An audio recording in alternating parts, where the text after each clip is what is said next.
My name's Mark, I'm 33, and I've always been the cousin on the fringe. Not by choice, just the way things shook out in our family. My mom passed when I was 12, and after that, Dad sort of drifted from the rest of the family.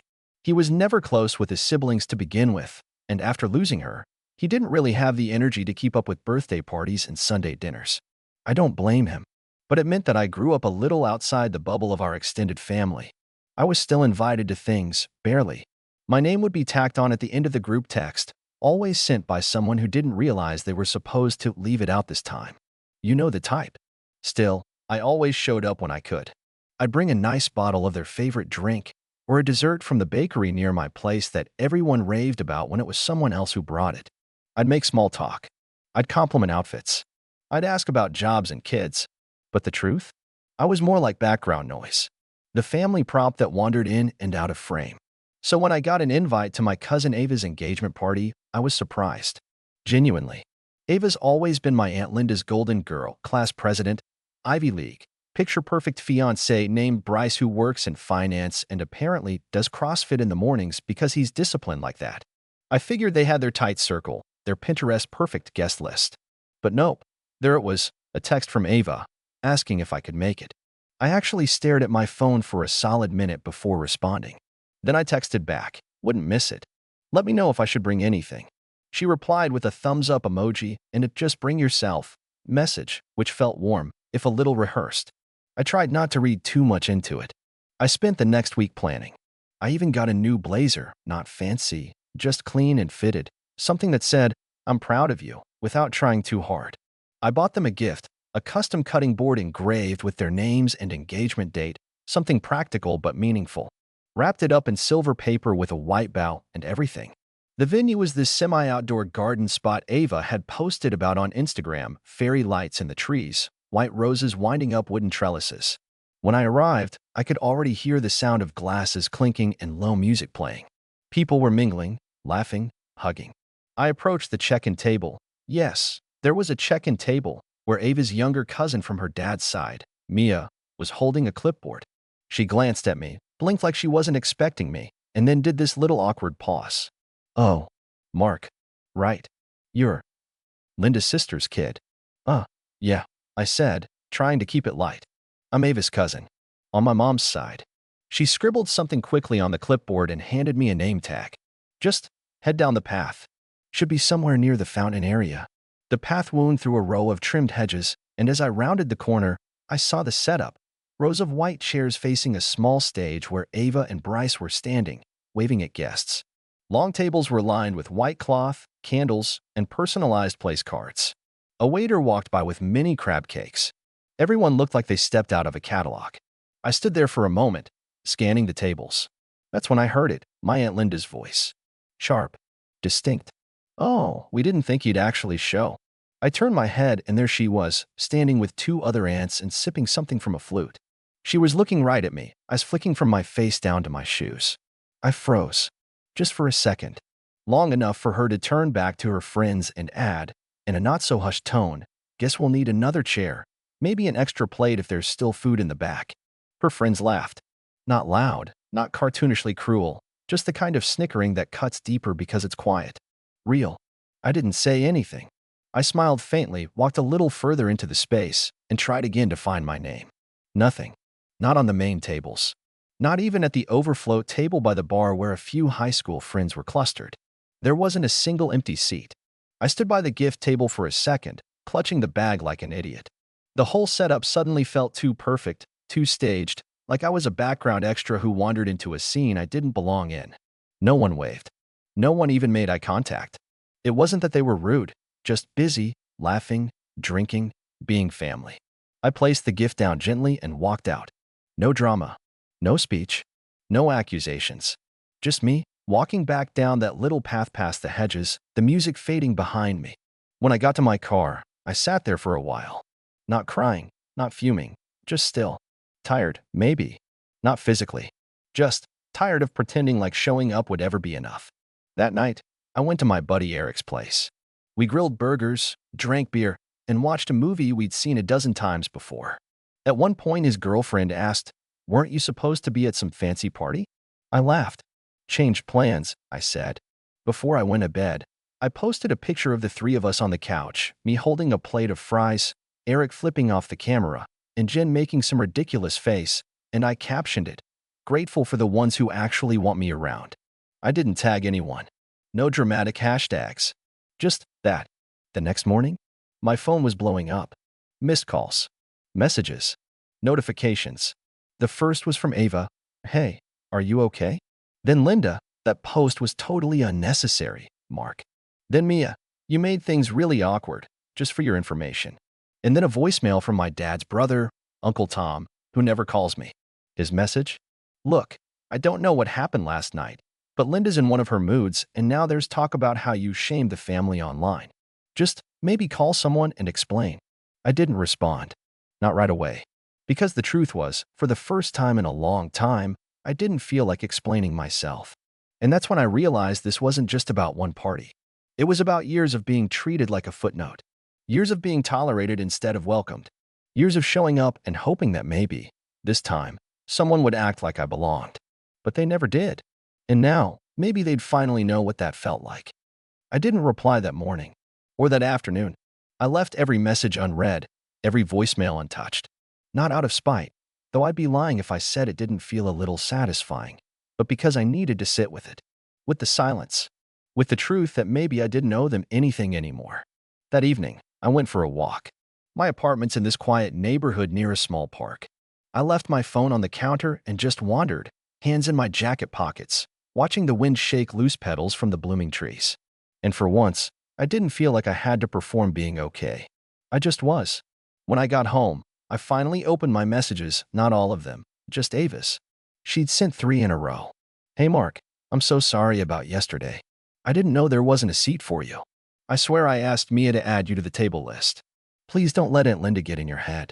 She's just, you know how she is." It was nice. Sort of. But it still didn't sit right. Ava had always been the polished one, the golden niece, but also the one who avoided conflict like it was contagious. She'd always been kind to me in that passive, surface-level way. The kind where you smile in group photos but never actually check in. So I didn't respond right away. Instead, I opened the message from Aunt Linda, and I swear I heard her tone echo in my head as I read it. "Mark, I think it's incredibly rude that you would use social media to attack your family when we've always included you. Maybe next time, if you're feeling left out, you should speak up instead of trying to embarrass people publicly." I read that one 3 times, my jaw tightening more with every pass. The nerve of her acting like I was the one who'd ruined the night.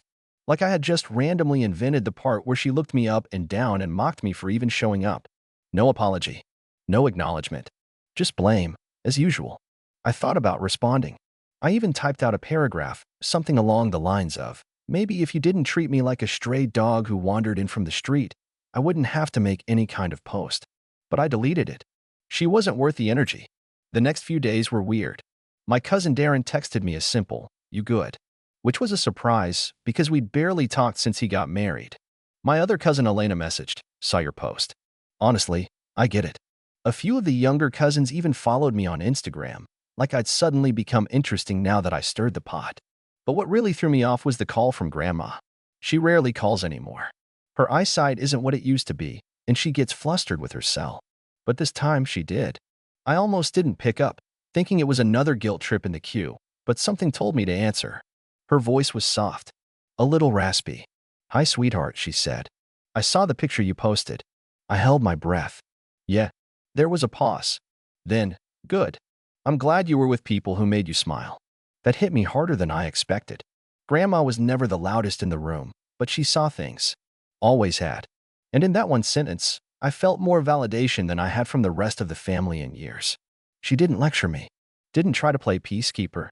Just said she understood. After we hung up, I thought about everything that had happened.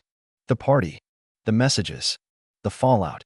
And I started to see it for what it really was, not just a single snub, but the final straw in a long line of casual dismissals and quiet cruelty.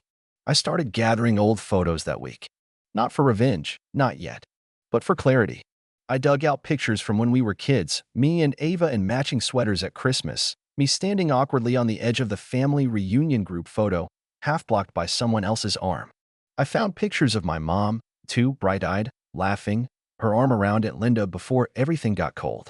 And I found the ones from recent years, the ones where I wasn't in the photo, but I'd been the one taking it. The one holding the camera. The one behind the scenes, quietly included but never invited. I decided I was done being the ghost in the background. That Friday, Ava reached out again. This time with a call. I let it ring once before picking up. "Mark," she said, her voice quiet. "Hey, listen, I know you're upset. And I get it. I really do. But things are kind of tense right now. Aunt Linda's telling everyone you stormed out. That you made a scene. That you refused to sit where you were assigned. Which is just. I didn't have a seat, Ava," I said, calm but firm. "There wasn't a name card. There wasn't even a plate." She exhaled. I know. Mia admitted it. Said she forgot to print your name card because there wasn't room. I was so mad at her, but she's just a kid, and she's 23, I interrupted. She's a college grad, not a toddler. She didn't forget. She followed instructions. There was a pause, a long one. "I didn't mean for any of this to happen," Ava finally said. "I just wanted a perfect night, and I wanted to feel like I mattered," I replied. But I guess that was too much to ask. She didn't respond to that. I hung up. The next day, I posted another picture. This time, it was a side-by-side. On the left, a photo from 10 years ago, me standing at the very back of a family portrait, barely visible. On the right, me, last week, surrounded by friends, laughing over a grill. The caption? 10 years of being invisible. I think I like this view better. It got more likes than anything I'd ever posted, and more silence from the family chat. Until Monday. That's when I got the text. "Aunt Linda, your behavior is unacceptable. You're tearing this family apart over a seat. You need to apologize." That's when everything shifted. Because for the first time, I wasn't the one quietly swallowing the disrespect. I wasn't the one avoiding conflict. I wasn't the one hoping things would magically get better. No, I was done playing the role they wrote for me. And what I did next? Let's just say the apology didn't come from me. I didn't reply to Aunt Linda's text. Not right away. Not with an apology. Instead, I took a screenshot of her message, the part where she accused me of tearing the family apart over a seat, and saved it in a folder I'd just created on my desktop titled Receipts. Because I wasn't about to fight this one through texts. I'd done that before. Sent polite responses, long explanations, careful messages that were picked apart, misunderstood, or conveniently ignored. Not this time. This time, I was going to let the truth speak for itself. A few days passed, and the dust started to settle, or so I thought. I was back at work, keeping my head down, focusing on a client presentation, when I got a ping on Slack from a coworker named Riley. "Hey Mark." Random, but is this your aunt? Attached was a screenshot of a Facebook post from Aunt Linda's account. It read, "When family members use social media to bully and manipulate, it's hurtful. We invited everyone with love, but some people just want to play victim. Don't believe everything you see online." There were no names, but I didn't need names. Neither did anyone else. Her friend group, mostly other middle-aged women with Bible verse bios and live, laugh, love headers, were already commenting. "So sorry you're going through this, Linda. Some people just want attention. You deserve peace. Don't let the negativity in." I didn't even know they followed me. But clearly, they'd seen the post I made. Maybe Ava showed them. Or maybe Linda had been lurking. Either way, she was twisting it, trying to get ahead of the narrative like I was the one dragging the family through the mud. I didn't reply to the post. Didn't comment. I just took another screenshot and added it to the receipts folder. Then I did something I hadn't done in years. I messaged Grandma. Not a text. A letter. I printed it, folded it neatly, and mailed it to her house. In my own handwriting. No sarcasm. No drama. Just the truth. I told her what happened. Step by step.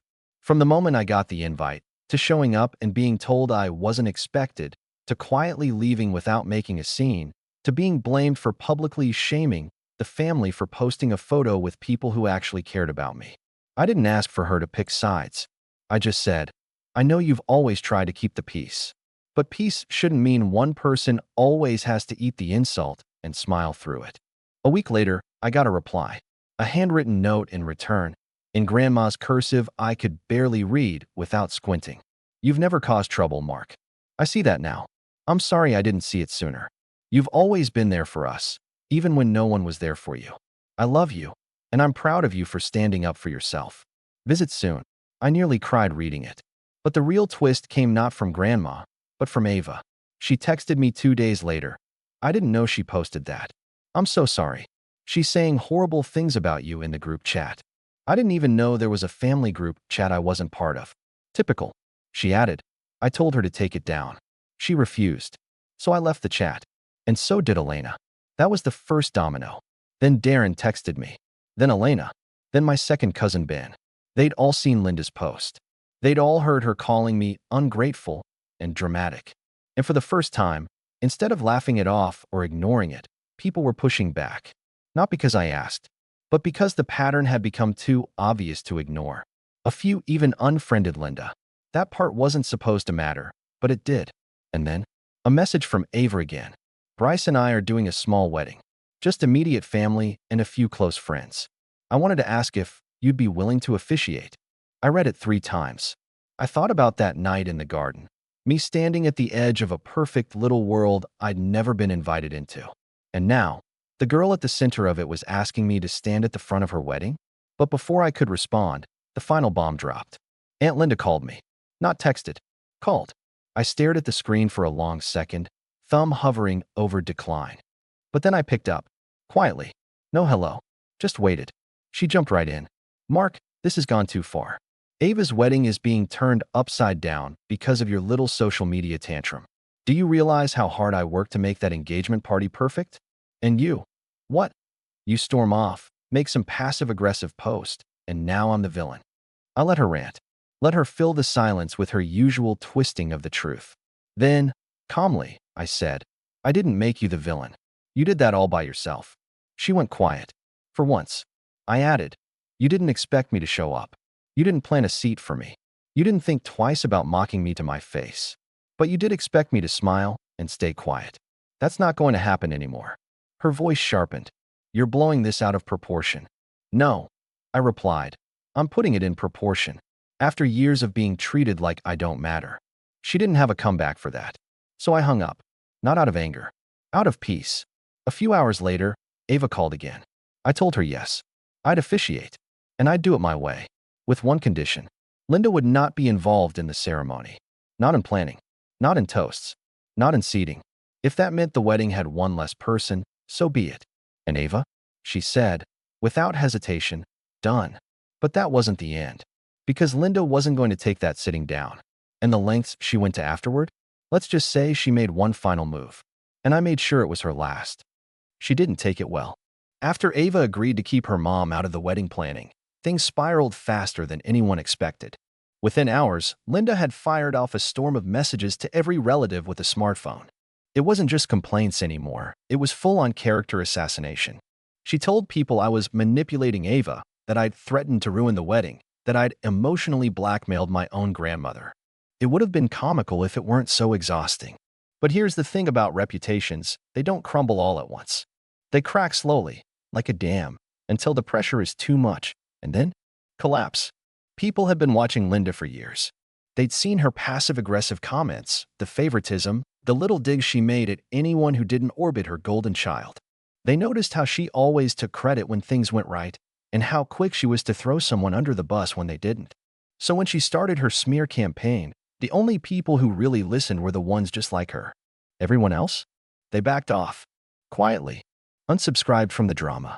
Some told her directly. Others just stopped responding. Even Ava's dad, Linda's own husband, texted Ava one night, I love your mother, but she's crossing lines. I support whatever you decide. By the end of the week, Linda wasn't just cut out of the wedding. She was fuming about being cut out of her image. Because that's what this was really about. Control. The show. The perception. And Ava, for once, wasn't playing along. I met with her and Bryce a month before the ceremony. They came over to my place, sat on my balcony with lemonade and chicken shawarma wraps, and told me they wanted the ceremony to be different. Personal. Honest. No fake fluff. No 20-minute sermons about commitment from someone no one had met before. We want someone who actually knows us, Ava said. Not someone who's just going to read a script. I blinked. Are you sure you want me? Ava smiled. Mark. I've spent my whole life watching you show up when no one else did. You never made a scene. You never demanded attention. But you saw people. And that's what this should be about. Not pomp. Just truth. I'd be lying if I said I didn't tear up. So I wrote the speech. Not all at once, bit by bit. I told stories about them. About when Ava sprained her ankle in middle school and Bryce brought her homework every day without being asked. About how they laughed like idiots over burnt pancakes one weekend and said it was the best meal they ever had. About how love isn't a spotlight, it's a campfire. Warm, steady, never asking for applause. Meanwhile, Linda kept trying. She called Ava 3 times. Left voicemails full of guilt, and more guilt. She emailed Bryce's parents to express concern. She even tried to contact the venue directly, claiming to be the mother of the bride and insisting she had authority to change parts of the schedule. But Ava had already warned the venue, and her planner, and the photographer. Everyone. If Linda showed up and caused trouble, she'd be escorted out. No exceptions. That's how serious Ava was. And then, the wedding day came. It was in a garden, much like the engagement party, but warmer, softer. There were strings of lights overhead, little lanterns in the trees, and chairs arranged in a crescent around a wooden arch that Ava and Bryce had built themselves. Grandma was in the front row, wearing a powder blue dress and a wide-brimmed hat, beaming like she was watching the sun rise for the first time. I stood at the front, hands folded, notes in my pocket, but I didn't need them. Ava walked down the aisle with no drama. No stage mom antics. Just music, tears, and Bryce waiting like she was his entire world. When it came time for the ceremony, I took a breath and started. Love, I said, is not loud. It's not a performance. It's not about centerpieces or social media posts. Love is quiet work. It's listening when it would be easier to talk. It's staying when it would be easier to leave. It's remembering the small things when no one else is watching. I watched their eyes glisten, saw Grandma dab at hers. And sometimes, I added, love is also about boundaries. About choosing the people who choose you back. About protecting the peace you build together. Ava nodded. Bryce squeezed her hand. We finished the ceremony, and when I pronounced them husband and wife, there was a cheer, not wild, but real, intimate. The reception after was small, under 50 people. There was dancing, laughter, awkward toasts, and the best lemon cake I've ever tasted. Linda? She didn't show. Oh, she threatened to, right up until the night before. Sent one last text to Ava. You'll regret this. When people ask why your mother isn't at your wedding, what will you say? Ava didn't respond, but I know what she would have said. She'd say, because I finally chose peace. The fallout afterward was short-lived. Linda tried to spin it, of course. Claimed she wasn't invited. That she graciously stepped back to avoid ruining Ava's big day. But people knew better. They'd seen the screenshots. They'd heard the voicemails. They knew the truth. And truth doesn't need a spotlight. It just waits. A few weeks later, Ava posted a photo from the wedding. It was me, standing between her and Bryce, holding the little binder I'd used to write the vows. The caption read, to the cousin who always stood at the edge of the room. Thank you for finally standing in the center. You made it perfect. I read it at 2 a.m., sitting on my couch in sweatpants, eating leftover pizza. And I cried. Because for years, I'd told myself I didn't need validation. That being tolerated was enough. That being overlooked wasn't personal. But it was. And now, I wasn't overlooked anymore. I was chosen. By the ones who mattered. And Aunt Linda? Well, she still sends her holiday newsletters. Still makes her posts about ungrateful family members. Still hosts brunches where she pretends the only people who matter are the ones who agree with her. But fewer people show up now. Because slowly, quietly, people are waking up. Not to hate her. Just to stop fearing her. And me? I've started hosting my own dinners. Just a few friends, a couple cousins, Grandma when she's up for it. No head table. No hierarchy. Just people who make space for each other. And this time, I always make sure there's a seat for everyone. Especially the ones who were once told they weren't expected.